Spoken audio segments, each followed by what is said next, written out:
नरेंद्र मोदी के मंच पर पूर्णिया से सांसद पप्पू यादव मौजूद थे। पप्पू यादव ने मंच पर पीएम मोदी से जाकर बातचीत भी की।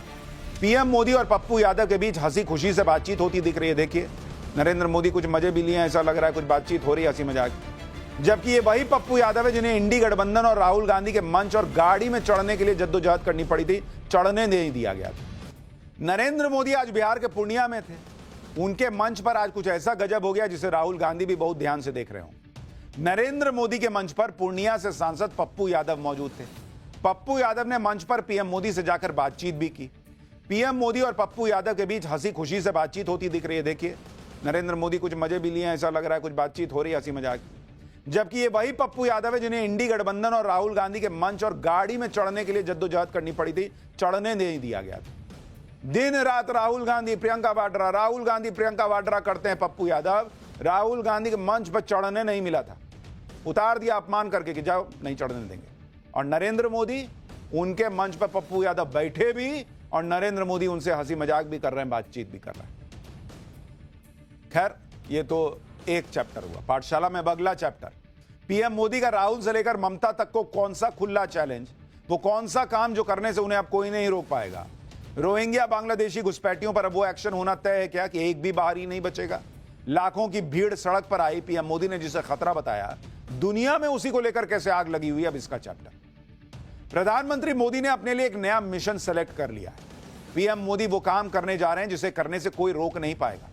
और तो और राहुल गांधी से लेकर ममता तक को खुला चैलेंज दे रहे हैं। 2 दिन में 2 बार दे दिया, पहले असम में, अब बिहार में। पीएम मोदी का यह मिशन है घुसपैठियों को देश से उठा उठा के बाहर कर देने का। 15 अगस्त को लाल किले से पहले बोले कि भाई ये सफाई अभियान शुरू कर दिया हूं मैं, कोई रोक नहीं सकता। और अब घुसपैठ की समस्या को चुनौती मानकर उसे दूर करने में जुट गए। अवैध घुसपैठ सिर्फ भारत की समस्या नहीं है, दुनिया के कई देश अवैध घुसपैठियों को लेकर परेशान है।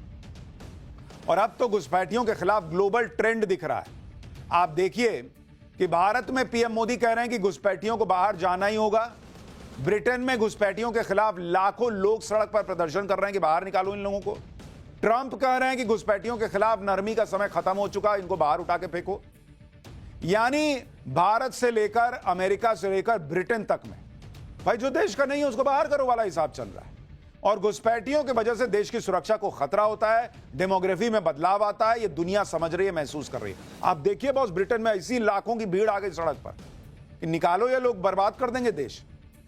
पीएम मोदी जानते हैं कि ये कितना खतरनाक हो सकता है, इसलिए डेमोग्राफी मिशन शुरू कर रहे हैं। पीएम मोदी ने घुसपैठियों के सहारे वोट बैंक की राजनीति करने वाले नेताओं को भी नसीहत दी। उन्होंने कहा कि घुसपैठियों को बचाने वालों को भी भुगतना होगा।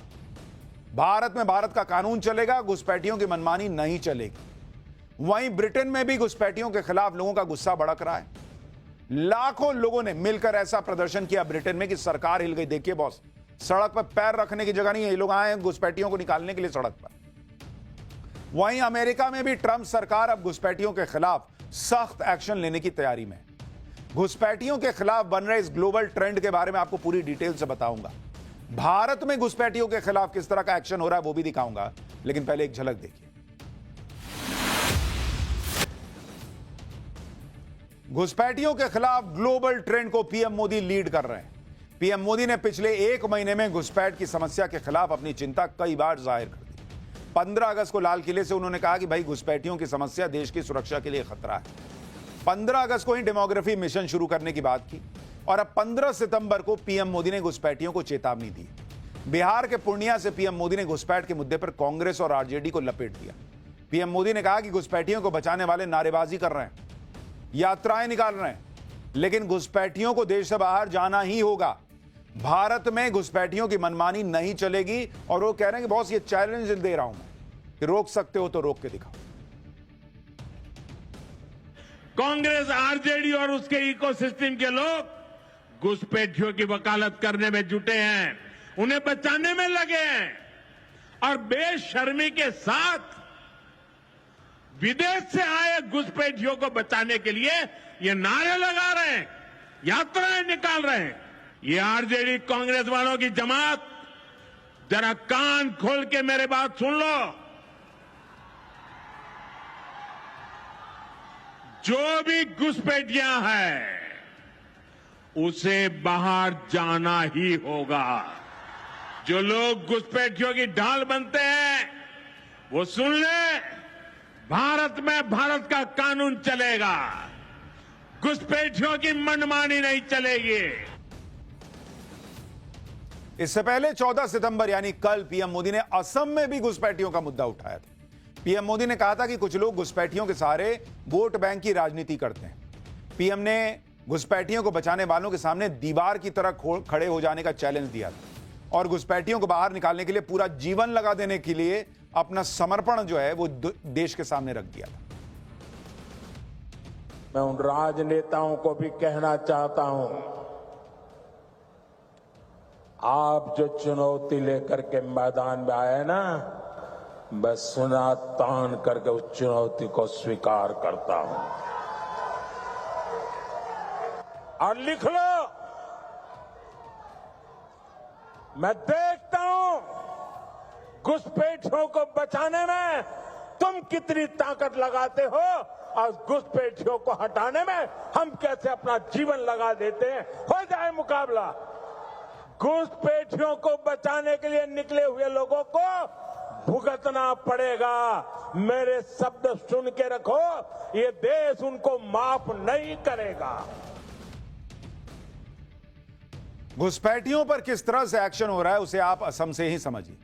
असम के 30 से ज्यादा गांवों में घुसपैठियों की ट्रैकिंग हो रही है। असम के ग्वालपाड़ा, धुबरी, कछार, होजई, नागांव, मोरीगांव में घुसपैठ के खिलाफ बड़ा एक्शन हो रहा है। यहां हजारों बीघा जमीन पर घुसपैठियों का कब्जा हो गया था। अवैध घुसपैठियों से अब तक हजारों बीघा जमीन खाली करवाई गई। असम में लगातार घुसपैठियों को पकड़ के वापस भेजा जा रहा है। 30 जुलाई को श्रीभूमि जिले से 7 घुसपैठियों को बांग्लादेश भेजा गया। 28 जुलाई को श्रीभूमि से ही 20 अवैध बांग्लादेशी वापस भेजे गए। 8 सितंबर को 18 लोगों को वापस बांग्लादेश भेजा गया। 12 सितंबर को 39 अवैध घुसपैठियों को बांग्लादेश भेजा गया। कुछ सूत्रों का तो कहना है कि बड़ी संख्या में लोग भेजे गए हैं। ये तो ऑफिशियल डेटा है और अनऑफिशियल डेटा इससे भी बड़ा है, ये सोर्सेस कह रहे हैं। घुसपैठियों की इसी समस्या को खत्म करने के लिए पीएम मोदी ने हाई पावर डेमोग्राफी मिशन की शुरुआत की है और पीएम मोदी जानते हैं कि घुसपैठिए देश की सुरक्षा के लिए कितना बड़ा खतरा है। सुनिए, एक बार फिर आपको बताता हूं कि देश के लेवल पर क्या एक्शन हो रहा है। साथियों, भाजपा की सरकार घुसपैठियों को देश के साधनों संसाधनों पर कब्जा नहीं करने देगी। ये घुसपैठिए हमारी माताओं, बहनों, बेटियों के साथ अत्याचार करते हैं, ये नहीं होने दिया जाएगा। घुसपैठियों के माध्यम से बॉर्डर के इलाकों में डेमोग्राफी बदलने की साजिशें चल रही है। ये राष्ट्रीय सुरक्षा के लिए बहुत बड़ा खतरा है। इसलिए अब देश में एक डेमोग्राफी मिशन शुरू किया जा रहा है। सिर्फ असम ही नहीं, देश में भी लगातार घुसपैठियों के खिलाफ एक्शन चल रहा है। जैसे अगर आपको बताऊं, ऑपरेशन सिंदूर के बाद सिर्फ मई के महीने में 2000 घुसपैठियों को वापस भेजा गया। इस साल जुलाई तक बांग्लादेश से भारत आने की कोशिश में 1372 लोग पकड़े गए। इतना ही नहीं, इस साल जुलाई तक बीएसएफ ने 3536 लोगों को बिना दस्तावेज के पकड़ा। 2024 में बांग्लादेश से भारत में घुसने की कोशिश कर रहे 2425 लोग भी पकड़े गए थे। साल 2024 में 1049 लोग बिना वैध दस्तावेज के पकड़े गए थे। यानी बड़े लेवल पर इसे मिशन मोड में आगे बढ़ाया जा रहा है। भारत की तरह ब्रिटेन में भी लोग घुसपैठियों से परेशान हो गए। मतलब ये सिर्फ भारत की बात नहीं है। आपको तस्वीरें दिखाता हूं लंदन में, जिस तरह से शनिवार को घुसपैठियों के खिलाफ ऐसा प्रोटेस्ट हुआ सड़क पर, जैसा ब्रिटेन के इतिहास में कभी नहीं हुआ। लाखों लोग लंदन की सड़क पर उतर आए। सिर्फ लोगों के सिर ही सिर दिख रहे हैं, इतना जन सैलाब था। और ऐसा जन सैलाब लंदन की सड़कों पर पहले कभी नहीं दिखा। लंदन के लाखों लोग नारेबाजी कर रहे थे कि घुसपैठियों को बाहर निकालो। दरअसल ब्रिटेन में अवैध अप्रवासियों की आबादी बहुत तेजी से बढ़ रही है, जिससे वहां के स्थानीय लोग परेशान हो गए भाई कि वीजा लेके कोई आ रहा है, काम कर रहा है, समझ में आता है ये अवैध अप्रवासी क्यों आ रहे हैं भाई। ब्रिटेन की राजनीति में अवैध अप्रवासी एक बड़ा मुद्दा बन गए। अवैध घुसपैठ के मुद्दे पर ही शनिवार को लाखों लोग सड़क पर आए और इस प्रोटेस्ट की और तस्वीरें आप देखिए, आप हैरान रह जाएंगे कि ब्रिटेन में भी कितना बड़ा मुद्दा यह बन गया है। जहां तक आप देखिए बॉस, पूरा एरिया भरा हुआ है लोगों से। और आमतौर पर लंदन में इस तरह के प्रोटेस्ट नहीं होते। आपको सेंट्रल लंदन में टेम्स नदी पर बने ब्रिज के ऊपर प्रदर्शनकारियों की तस्वीर दिखा रहा हूं। ये देखिए, ये टेम्स नदी है और ऊपर ब्रिज पे भाई साहब पूरा कचाकच भरा हुआ है। एक समय तो डर लगने लगा कि कहीं ब्रिज ही ना गिर जाए, इतने लोग आ गए प्रदर्शन करने। प्रदर्शनकारियों के हाथ में ब्रिटेन और स्कॉटलैंड के झंडे थे। इन लोगों की सिर्फ एक डिमांड है कि अवैध अप्रवासियों पर लगाम लगाओ। घुसपैठिए उनके संसाधनों पर कब्जा करते जा रहे हैं और इसे बर्दाश्त नहीं किया जा सकता। अवैध घुसपैठ के खिलाफ प्रोटेस्ट हो रहा था तो उसी समय स्टैंड अप टू रेसिज्म नाम से एक अलग प्रदर्शन शुरू कर दिया कुछ लोगों ने। ये लोग नस्लवाद के विरोध और प्रवासियों के समर्थन में थे।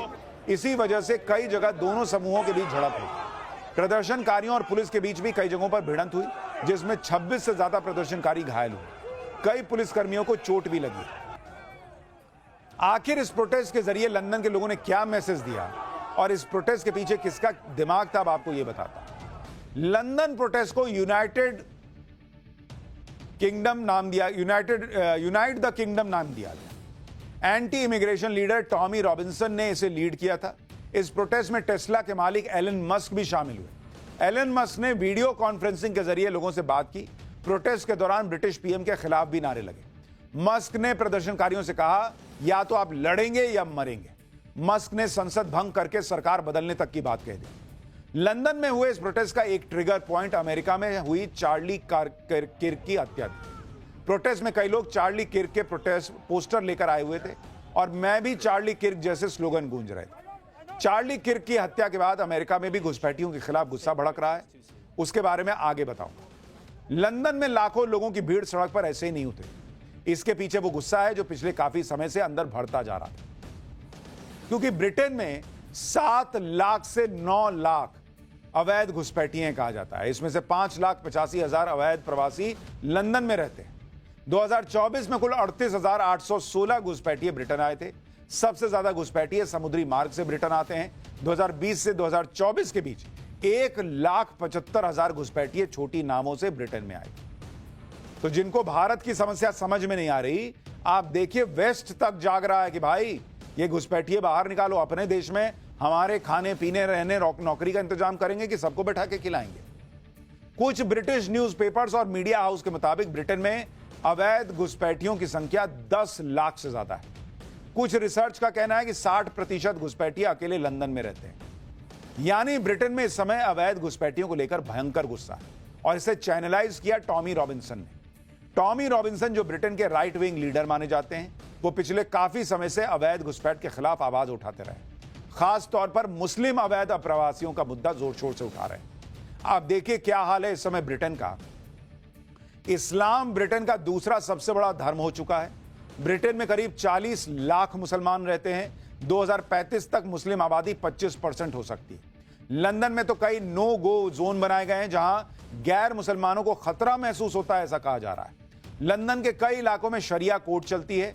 लंदन का मेयर पाकिस्तानी मूल का सादिक खान है और यह चिंता वहां के ब्रिटेन के लोग बता रहे हैं।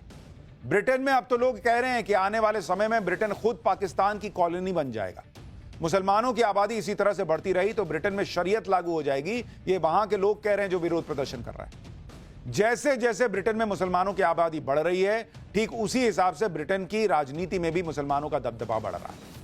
आप देखिए कि साल 2024 में ब्रिटेन की संसद के लिए रिकॉर्ड 25 मुस्लिम नेता चुने गए। इनमें से 18 मुस्लिम नेता लेबर पार्टी के थे, 2 कंजर्वेटिव पार्टी से चुने गए। 4 मुस्लिम नेता निर्दलीय जीते थे, 1 लिबरल डेमोक्रेट पार्टी से जीता, जबकि साल 2019 में 19 मुस्लिम नेता ब्रिटिश संसद में चुने गए। हालांकि यहां चिंता उनको लेकर जताई जा रही है जो बिना वीजा के या गलत तरीके से घुस गए। जो वीजा के साथ हैं, तरीके से हैं, उनको लेकर चिंता नहीं जताई जा रही। ब्रिटेन की ही तरह अमेरिका में भी अवैध घुसपैठियों के मुद्दे पर हंगामा मचा हुआ है। अमेरिका में पहले ट्रंप के करीबी चार्ली किर्क की हत्या हुई। चार्ली किर्क अवैध प्रवासियों के खिलाफ लगातार बोलते थे। इस घटना को असर लंदन प्रोटेस्ट में भी दिखाई दिया। इसके बाद अमेरिका के डलास शहर में एक भारतीय व्यक्ति की हत्या होती है, जिसका आरोप एक अवैध अप्रवासी पर लगता है। इस घटना से अमेरिका में अवैध प्रवासियों पर एक्शन की मांग तेज होने लगती है। पूरी घटना क्या थी भाई? 10 सितंबर को भारतीय मूल के मोटल कारोबारी नाग मलैया की हत्या हो जाती है। हत्या का आरोप 37 साल के योडानिस कोबोस मार्टिनेज पर लगा। आरोपी मार्टिनेज भारतीय मूल के नागमलैया के साथ काम करता था। टूटी हुई वॉशिंग मशीन को लेकर दोनों के बीच विवाद हुआ। नागमलैया ने मार्टिनेज को मशीन इस्तेमाल नहीं करने के लिए कहा था। इसी से गुस्से में आकर आरोपी मार्टिनेज ने नागमलैया पर बड़े चाकू से हमला कर दिया। नागमलैया की पत्नी और बेटे के सामने उसका पूरा सिर काट के अलग कर दिया बॉस। आरोपी ने नागमलैया के सिर को फुटबॉल की तरह किक मारी, पूरा काटा बैठ के, और उसके बाद पैर से लात मार दिया सिर को। आरोपी मार्टिनेज को पुलिस ने घटना के बाद गिरफ्तार कर लिया है। मार्टिनेज क्यूबा का है और अवैध तरीके से अमेरिका में घुसा हुआ था। मार्टिनेज पर पहले भी कई आपराधिक मामलों में गिरफ्तार होने का आरोप है। डलास में हुए हत्याकांड के बाद ट्रंप भड़के हुए हैं। हत्या का आरोपी अवैध घुसपैठिया है और अवैध घुसपैठियों के खिलाफ ट्रंप सरकार पहले से अग्रेसिव है। इस घटना के बाद ट्रंप ने घुसपैठियों के खिलाफ एक्शन का ऐलान भी कर दिया। ट्रंप ने कहा कि चंद्रा नागमलैया डलास के रहने वाले थे। उनकी पत्नी और बेटे के सामने क्यूबा के अवैध प्रवासी ने बेरहमी से उनका सिर कलम कर दिया। हमारे देश में ऐसा कभी नहीं होना चाहिए था। अवैध प्रवासी अपराधियों के प्रति नरमी का समय अब खत्म हो चुका है। अब ऐसे लोगों को सजा दी जाएगी। ट्रंप ने कहा कि अपराधी हमारी हिरासत में है, उसे फर्स्ट डिग्री मर्डर का दोषी ठहराया जाएगा और उसे कड़ी सजा मिलेगी। यानी जिस खतरे के बारे में पीएम मोदी आगाह कर रहे हैं, उसी की वजह से दुनिया भर में हंगामा मचा हुआ है।